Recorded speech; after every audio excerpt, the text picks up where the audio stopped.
So my name is Brittany Packnett Cunningham. I am so glad to be with you. My pronouns are she, hi, it's good to see you. My pronouns are she, her, and hers. I greet you on this colonized Anacostan land, and also in this place where black folks made something out of nothing and created a whole Mecca, all right? You all been having a good day? Oh, come on now, you all can do better than that. You are at the Mecca, you are having a conversation about our young people. Are you all doing all right? That's what I like to hear. I am an activist and an organizer by trade and by birth, I like to say. I'm also Vice President of Social Impact at BET Networks. I got 50-11 jobs. I'm also a political analyst for MSNBC. I'm the host and executive producer of a podcast called Undistracted. I am very proudly a member of the Children's Defense Fund Action Council. And you know, I used to be a teacher, and I thought I understood this stuff. And then just about 2 years ago, I became a mother. And it all started to settle in a little differently. So we're gonna have a conversation about what the economic outlook and well-being and opportunity is for our young people. And we're going to hear from a young person herself as we have this conversation. So I'm gonna welcome up our panelists to the stage. First, we've got Dr. Sean Joe, founding director of the Race and Opportunity Lab at the George Warren Brown School of Social Work at my alma mater, Washington University. Welcome him as he comes. Secondly, we've got Ryan Rippel, my friend, founding director of the Gates Foundation's U.S. Economic Opportunity and Mobility Strategy. Thank you so much for being here. And lastly, we've got Aisha June, perfect timing. You go by June, is that correct? Awesome. You are a senior here at the Howard University, and you are also a Children's Defense Fund NBA HBCU fellow. So we welcome you here to this conversation. That's right. You can go ahead and do the call. Go ahead. Warm us up. HU! HU! Now we're gonna do a real one. All right. Now see, Dr. Joe, they not doing all that at WashU, are they?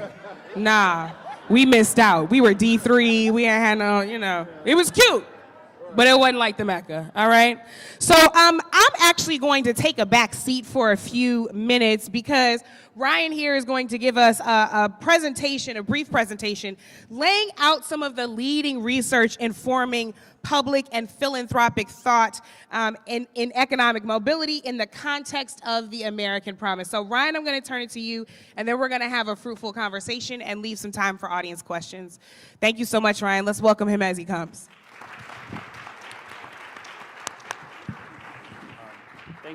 Thank you, Brittany. I feel like I should introduce you rather than the other way around. You have been someone I've admired ever since moving to St. Louis and seeing your impact there, and it is such an honor to be in the panel today. So I hope I can live up to your introduction.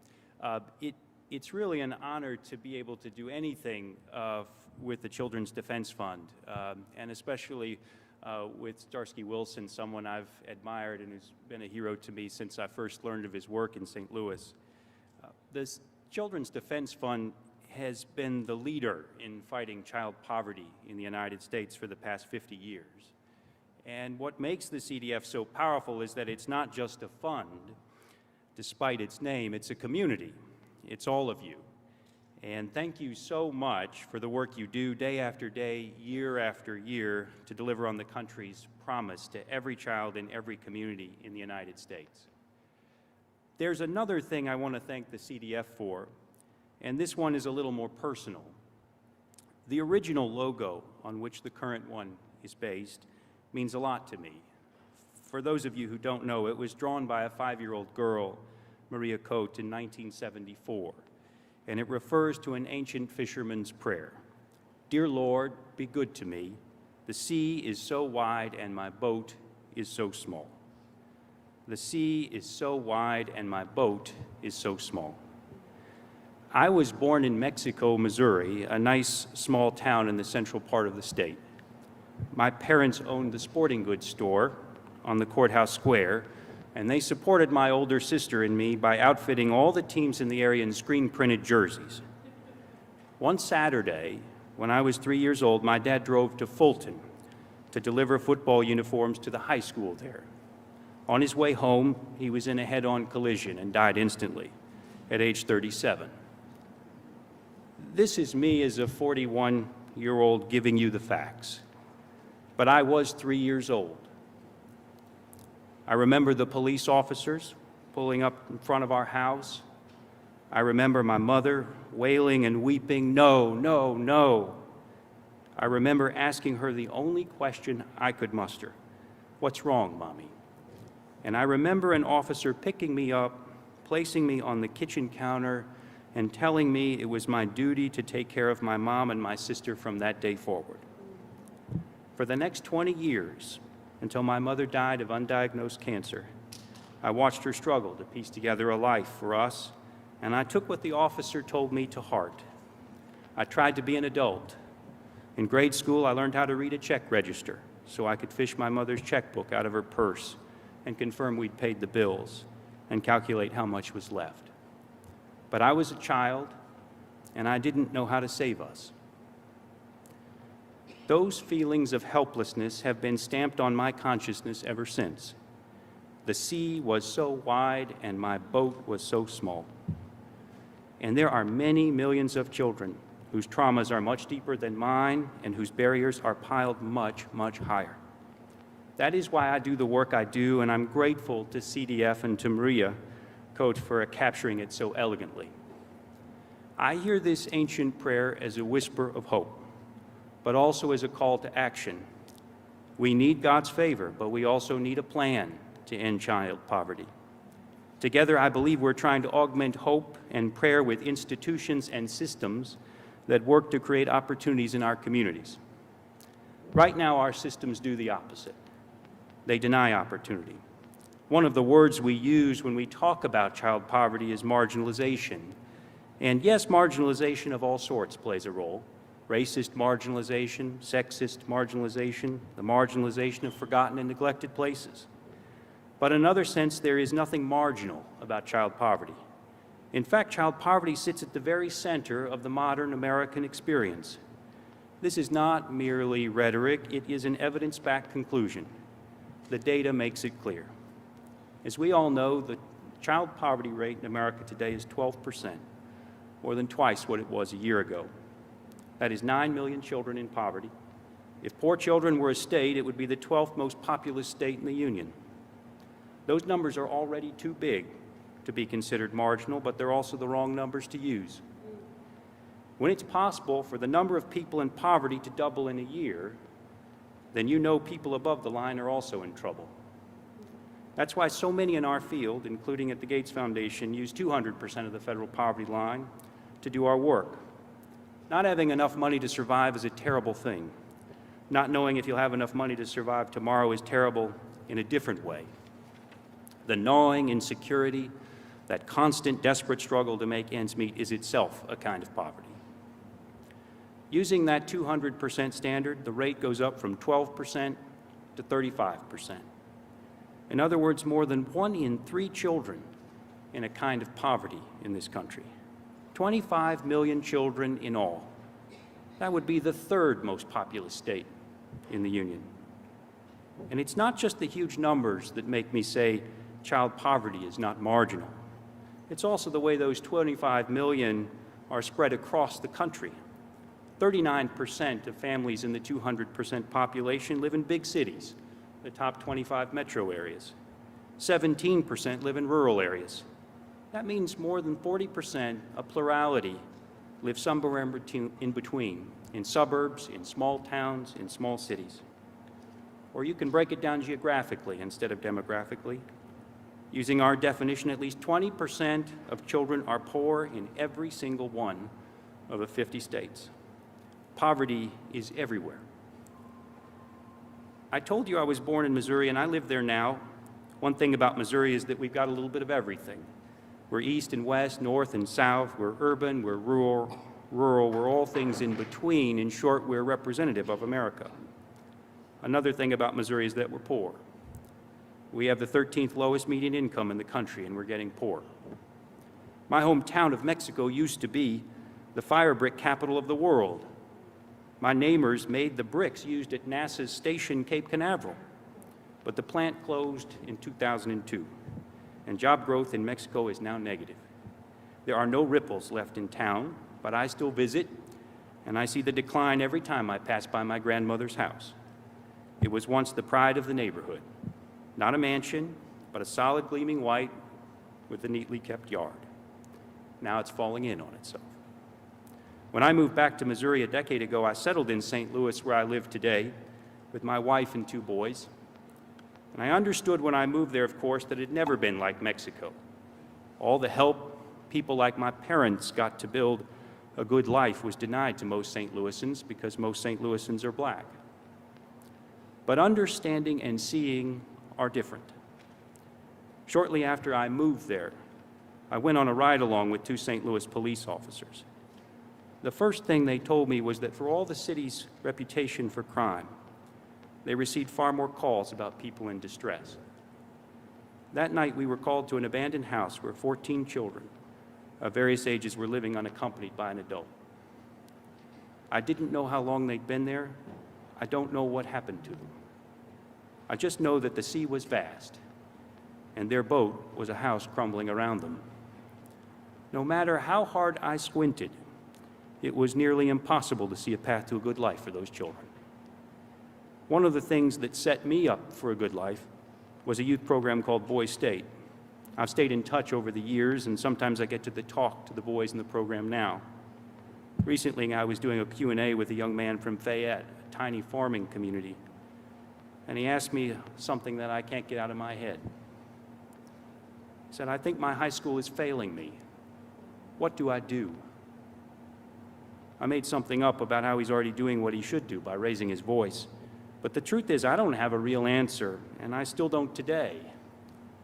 The student in Fayette, Missouri, the children in that house in St. Louis, the young people who remain in Mexico long after the opportunities have left town, they are all experiencing a version of the same failure. Not the same failure, not comparable failure. Living in an abandoned house without any adult support is worse than going to a lousy high school. Each of these people is unique, and each of their stories is specific. But still, they're a version of the same failure. All of these children should be able to expect the institutions and the systems around them to open the door to a better future. Instead, the door is being slammed in their faces. And our responsibility is to open it wide and invite them to walk through. When I say our, I mean our collective responsibility as a society. That man in Fayette shouldn't feel like it's on him to fix his school. It's on us, and right now we're not getting it done. I'm sure you're familiar with the Pew Research Center's list of public priorities. Right now, child poverty isn't on it. But, quote, dealing with the problems of poor people is 13th on the list. The way that's phrased tells you a lot, doesn't it?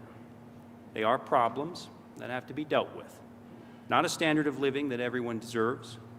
And the poor people are apparently other people, even though, as we have discussed, more than 1/3 of the people answering that question are themselves poor by some reasonable definition. The national narrative about poverty is that it's happening to somebody else who did something wrong. The truth is, it's happening to everybody when they do everything right. And that brings me to my conclusion. Given the data I shared and the stories I told, I believe that it is possible to change the way we talk and think about child poverty in the United States. And I believe it's possible to build a broad-based popular movement to end it. Americans don't agree on much, but I think we do agree, first of all, that no child should be poor.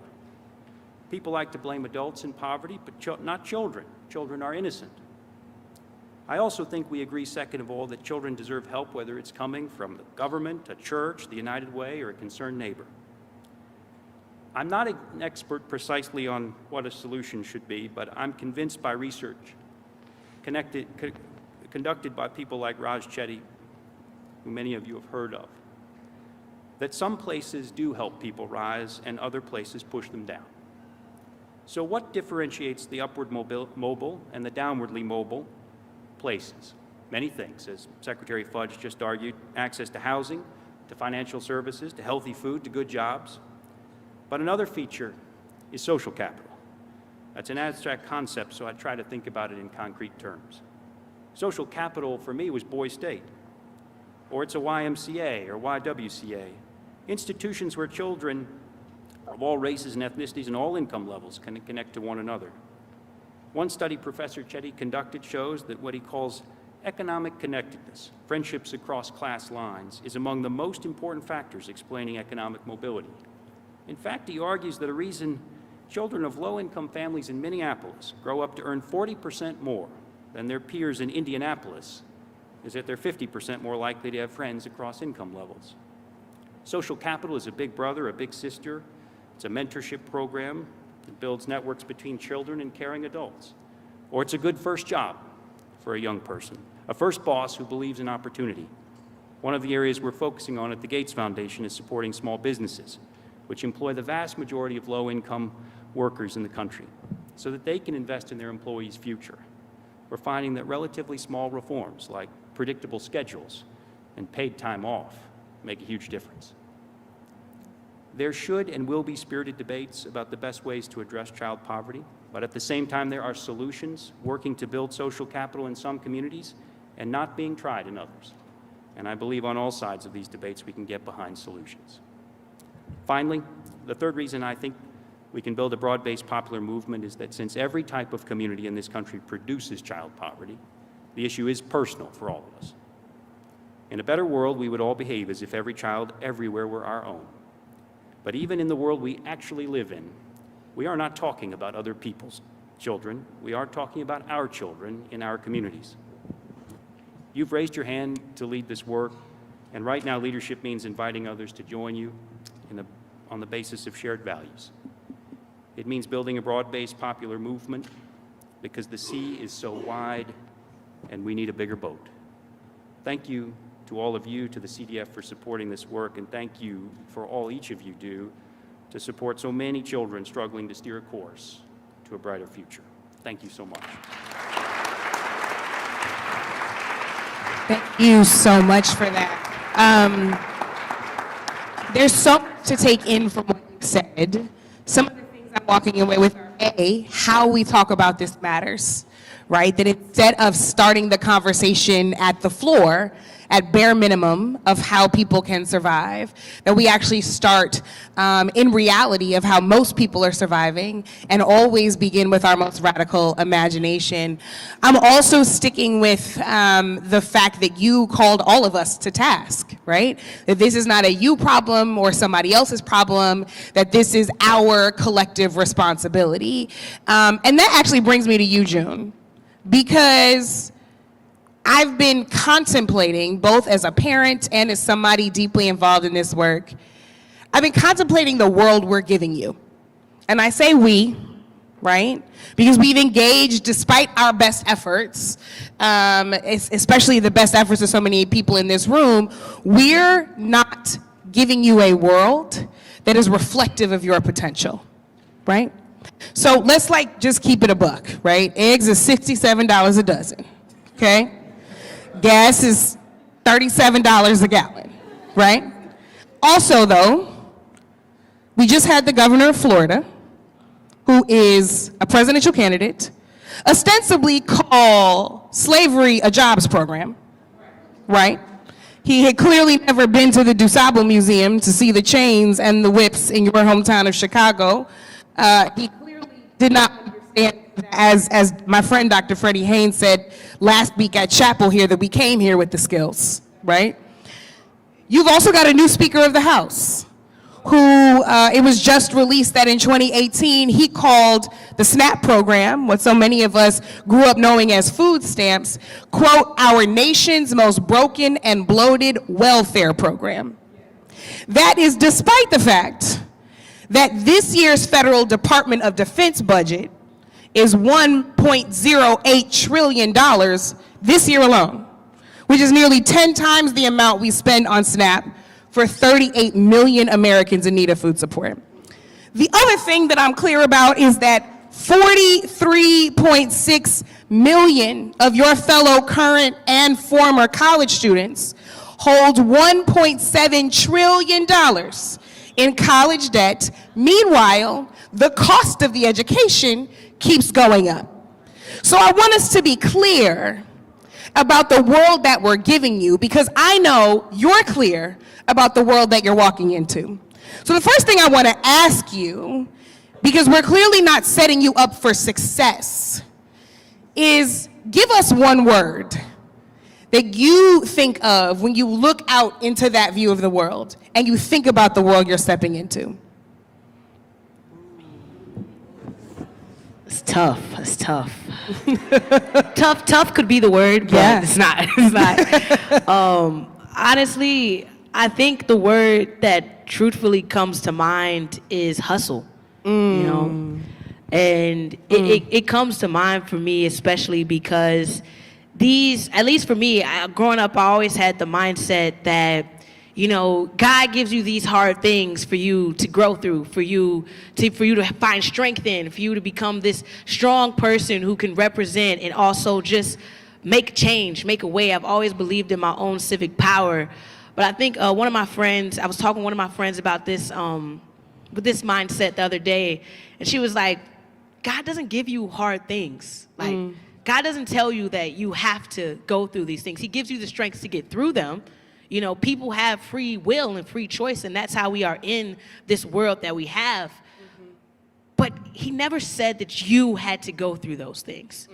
But he did help you get through them. So for me, when I think about the way the world has set me up not to succeed, and through constantly seeing, you know, a school to prison pipeline, constantly seeing no resources from the government, from my local officials. Even then, it's something that's made me push to hustle.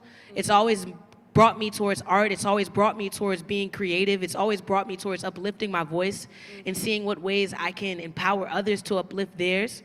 Because when you feel like you can't do anything, when you feel like you're silenced, you know, how do you wake up in the morning? Yeah. You know, how do you do anything? Yeah. So from there, I feel like hope, but the hope has come from hustle, and the hope has come from seeing grassroots organizations. The hope has come from, and the hustle has come from collective work. Yeah. And how change, no matter how small, has been. Because if there weren't organizations, you know, like the Children's Defense Fund, if there weren't organizations like the Goodman Theater, which gave me the opportunity to write a play with David Dastmalchian, who was a star in Ant-Man as well as in Suicide Squad. Wow.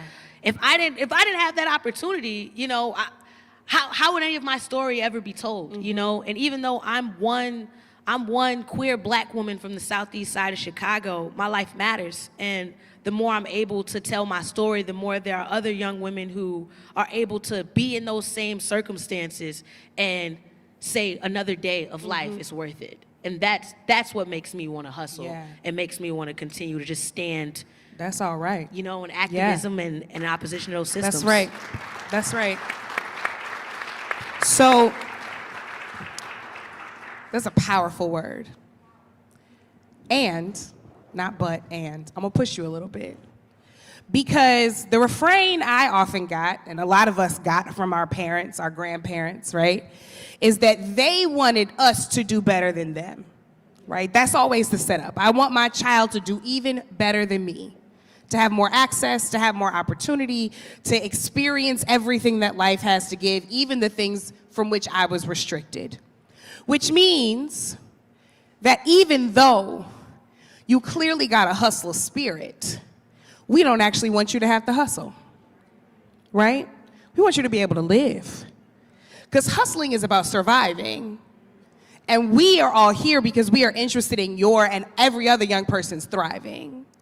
So what would you tell a room full of folks like this one who wake up every day and do that work about how we need to show up in order to make sure that you can go permanently from hustle to hope to reality? Honestly, I would say, like, take risks. Like, there's no one who you should please when you are in a position that affects thousands and millions of people's lives. You know, a lot of times I feel like when you're in a role and when you're focusing on not only providing for your family, advancing your career, growing as a person within yourself, just try and think about your why. Try and think about who exactly you're impacting, and don't give up. Like, sometimes you find people come into their roles and their jobs and their positions, and they get lazy. It's like they get into that role and they're like, oh my gosh, I'm working a 9 to 5. Your 9 to 5 matters. Like, you're affecting people. So if you're in that position where you can do something that gives back, not only gives back, but creates change. If you can oppose somebody who's not listening or not seeing a problem, if you can put them in front of the face of the problem and challenge the narrative, just understand that sometimes that direct opposition really, truly matters. Activism is something that you can have in your role today. You can have it by just starting a conversation. If you see, or if you're listening to a consistent narrative that isn't including whole groups of people, that isn't including people who are from marginalized communities, people who are experiencing an extreme lack of resources, if you can just challenge that conversation daily, that's one way you can do it. And it's a lot of work to bridge the gaps in community development. It's a lot of work. It's no one's job on their own, but it is. So yeah. Well, all right. What you really made me think of as you were talking, especially when you said take risks, which is a thing I think we take for granted because, like you said, we get comfortable in our roles. We've done this for however many years. We're afraid to move forward into new territory. We're afraid to try new things. But the truth of the matter is, if the way we had been doing it had worked, none of us would be here. Child poverty would not have doubled in 1 year's time. That's not to say that earnest effort has not been made. That's not to say that real strides have not been made, but it is to say that if we do not decide every single day to be risk takers for the sake of justice, then we will become stagnant. So, Dr. Joe, I want to come to you with that because the work you do is about looking at entire systems and not just challenging the systems, but coming up with the kind of creative solutions that we need to get out of our systemic, community, and individual ruts. You created a project in St. Louis called Homegrown St. Louis that was developed to focus on the well-being, in particular, of Black boys and Black young men. That's dear to my heart because not only am I obviously from St. Louis, but my son is growing up in the world that you are trying to help envision, and I'm also always here to help him remember that he's a Cardinals fan first. But you describe in that framework a multi-systemic, place-based capacity building intervention to enhance those upward mobility opportunities. So I really want to know, why is this the lever that you chose? And how can that lever actually create material change if you have the kind of systemic support that interventions like these need? Excellent question. So think about this. Let me deal with the why. So this is just a continuation of a lifelong servant leadership experience that I connect back to 30 years prior plus of connecting to CDF. But more important, it centers on the word, let's go with this theme. And my word is audacious. Let me, pull up your phones, your iPhones, whatever you have, and look it up. And let me give you two clear principles. Recklessly brave, bold in defiance of convention. Recklessly brave and bold in the defiance of convention. Homegrown STL is born out of a simple thing. Although you can say the killing of Michael Brown spurred many of us in St. Louis and this nation to begin to pay attention more to Black boys and young men. Growing out of New York, we've been in this mode for a long time, so it's not a new conversation for me. That's right. And I was tired. I was tired of one thing. In 1980, black men, young black men, made about $35,000 a year in St. Louis. By 2019, 2020, 2021, they're making about $15,000 a year. So no matter what we have tried, we have not been recklessly bold and innovative in our approaches, one. Two, intentionality. To say that you wanted to intentionally focus on black boys and young men to be better off than their parents were, economic mobility, Yeah. you got to be audacious. You got to be audacious to be able to say, that's the only thing I'm willing to talk about. I want to support your lane, but this is a lane that must be created. And it wasn't created. And the idea that the solutions are homegrown comes from one principle. What we experience in St. Louis or any community is what we're organized to experience. You might not be interested in that outcome, but you're complicit in that outcome, unless you organize the community in a different way. So we have to build the infrastructure to do both systems change and an individual level support over time. That means you cannot tell me in a 5-year grant you expect big outcomes. That's unethical. It takes much longer to devalue black males in the economic system of America, so we're not going to be able to change it in a 5-year grant. This takes co-creating with community, long-term investment. Let those who are putting out the fires on the day-to-day work, right? Let them do that work. But the rest of us are privileged to be able to sit and say, let's plan for the long term. What is the community capacity that's needed to guide our community to say, we're going to take responsibility to make sure that every black males between the ages of 12 and 29 are better off in a generation. Now that's an audacious and bold goal. And then you say we want it at 100%. So we want to design ourselves to say if we fail of trying to reach 100%, we'll probably hit 80 and 60 that you dreamed of. So to be multi-systemic was to say, let's be very clear. You got to build the infrastructure to organize the community, co-creating with community the knowledge, information, and solutions and approach, and have the ability to sustain it and manage it at scale. Now was only possible for me in St. Louis because of the infrastructure and years of building others have done, that we were able to overlay that and now say we're ready to invest at scale. Because now we can manage at scale. And what do I mean at scale? No one even bothered to ask to say they care about black boys and young men in this way. They didn't even know how many black boys and young men we were talking about. And many of you got to know this. So we had to count 60,000. Now St. Louis and my community, like many of you, is extremely wealthy. It's not that we don't have the resources, we got to say now how we marshal the resources. So it's 60,000 in our city and county alone. Now I grew up in Brooklyn, that's less than 2 blocks. 60,000 people is less than 2 blocks. But in St. Louis, that's the entire population. So now we know how to invest and at what scale. So yes, my word is audacious. Yeah. And it takes longitudinal committed investment. Yeah. And as a scholar, we're going to be data-driven, heart-led, right? And relentless in our mission. It doesn't take away from anyone else, but let us do this work. Relentless, heart-led, just like everybody in this room who wakes up and chooses to do this work. And I really appreciate you saying that your ability to be audacious is because so many people put in the building blocks in place for you to be able to stand and have that radical of an imagination to say, hey, we can actually fix this for 2 New York City blocks, right? But that also requires you to maintain that level of radical imagination to say 100% is 100%. Not 99, not, well, we did well enough for this year. 100% is 100%.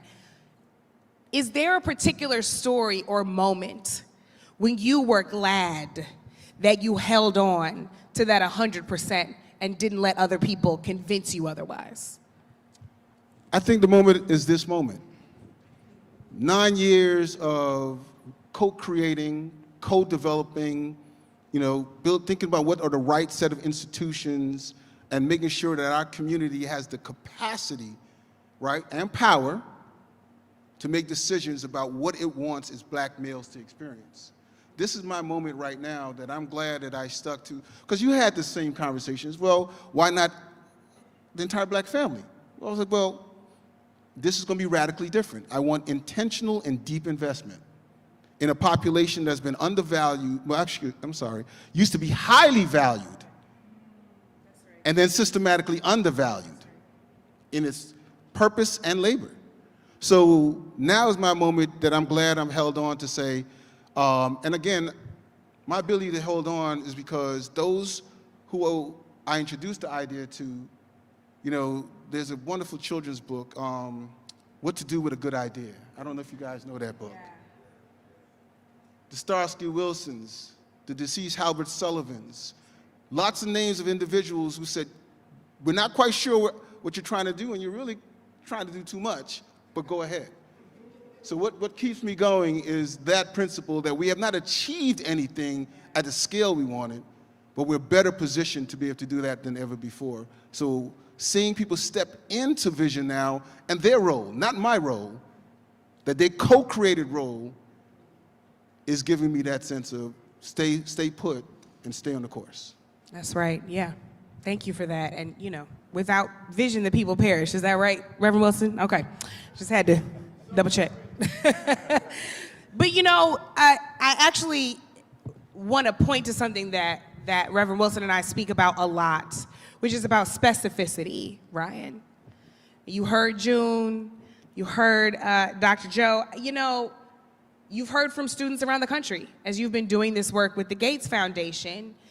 And when we are specifically talking about income and wealth stratification in America, we are talking about some of the most outrageous numbers in the entire world, right? We are talking about 735 billionaires holding more wealth than the entire bottom half of US households. Just 735 people.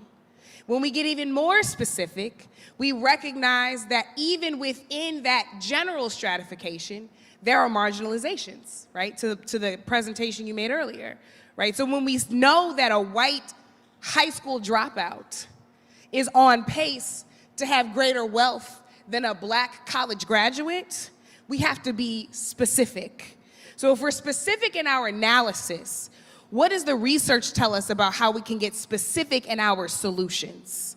How do we ensure that not only are we solving this for all children living in poverty, but that we are recognizing that if we solve it for the most marginalized, everybody will benefit?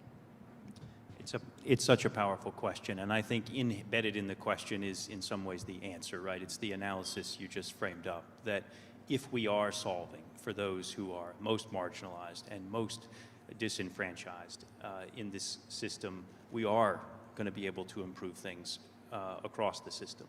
I think, though, I love this idea of a focus on something audacious, as Professor Joe raised. And I think that's really important, that all of us have to be open to being audacious.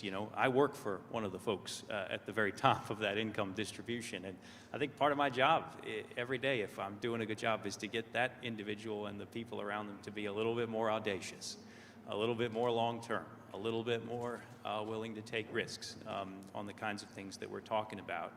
And it's a human enterprise, right? People learn and grow over time. And so you have to push and keep pace with that. I think what I find, though, a lot of times, too, is even as we talk about big structural change, a lot of folks who have the capability to do a lot get overwhelmed, because structural change is hard when you think about yourself as an individual relative to the things you're up against.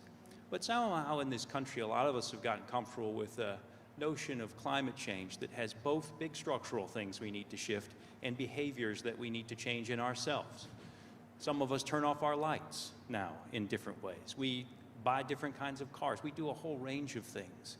And I think part of building this movement we're talking about is that you have to be audacious about the structural things, and you have to be willing to do some of the behavior things and the small things and the things in your power, in your place, because it is all of us who are at the heart of this. It is our children in our communities. And I am so inspired by people like Sean Joe who have a vision and are building something, because 60,000 people is a lot, but 60,000 people is also a knowable amount of people. We can reach those people. We can find them, we can touch them, we can listen to them, we can hear them, and we can act in accordance with what we hear and learn.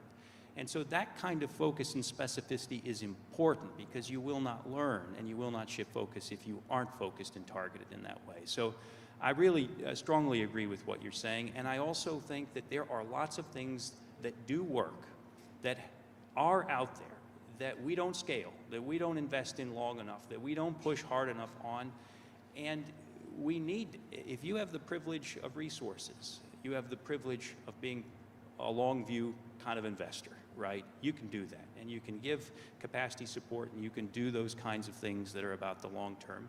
And that's something we're really trying hard in our work to do more of on the economic mobility side of the Gates Foundation, because this stuff is going to take a while, but we have to push on it every day and every year after that.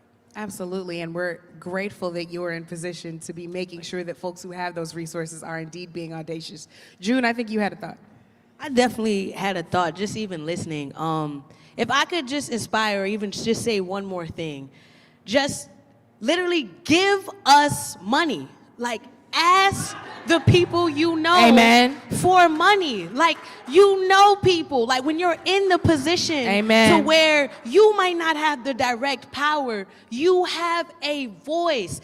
Give us money. We're talking about how to stop child poverty. Give children money. Yeah. It's really not that hard. Now, listen. And there are so many organizations that are started by youth, that are started by youth of color, that have no mentorship, that have no resources, that have no grants, no grant writers, that have no connections. It's all about who you know in your relationships, and you all have lived your life and have built relationships with people in power. Please look back, reach back, and give us money. It's not that hard. Like, Period. truly, because the thing is, the only concern is, oh, you're young. You won't know how to use the money. You'll waste the money. Hear yourself loudly and clearly. You're saying you don't think we're worth it. Ooh. That's what you're saying. You say you don't know how to use money. You should stay poor where you're at. No, it's not that hard to see an investment in a black child. It's not that hard to see an investment in a youth-led group. That's right. There are millions. I know myself, I literally have one on campus called 360 Creativity Saves Lives, bridging the gap between artistic development and community development. I've seen artists have no idea how to professionally develop themselves and fall through the cracks of not knowing how to financially gain from their talent. But we can invite them to a grant or to a summit where we're asking for money and give them none. Yeah. Hard facts, real facts. Listen, these are, shout out to our fellow Action Council member, Michael Tubbs, former mayor of Stockton, right? Co-founder of Mayors for Guaranteed Income, because the proof is in the pudding. The research says that when we give people access to the resources, when we cut the check, that folks do better, right? The entire family does better. The entire community does better. The young people do better. So listen, I think that you've shown us clearly that you are worthy of trust, and you have given wisdom to the entire room, as has this entire panel. So before we go and we exit the stage, give me a hot 16. You know what I'm saying? To like send us off on our way, to be bold, to be audacious, to be risk takers, to be specific in our solutions, and to be relentless in pursuing those goals. Okay. All right. If y'all didn't know, I am an artist myself. So She's sensitive about her stuff. Okay? absolutely, extremely passionate. You know, if I even had to speak towards my artistry, I've been featured in Teen Vogue in 2017. I performed on international stages since I was maybe like 14, 15 years old. I performed at every Howard Homecoming, Spring Fest since I've been here. I know the work. I know how it affects people's lives. I know what it can do. And coming to school has not been easy. I'm here on a full ride scholarship. If I wasn't, I wouldn't be able to be here. So giving us the money empowers us. Yeah. So with that, I'll give you all this. Every day the circle getting smaller. Money getting taller. Still I'm a shot caller. Teachers in school that hated on me. All of them people that hated on me. Don't give a cause then people gonna see how high I invest in myself and I bet on myself and it paid off. Y'all putting them frauds in positions. I'm calling that a like Madoff. Still I invest in the team. Still I invest in the dream. Invest in the people invested in me. 360, instilling the dream. Still I invest in the team, invest in the people invested in me. The only one that's gonna invest in the streets. Can't nobody be finessing on me. Know that God put a blessing on me. Every day is just refreshing, you'll see. That's that.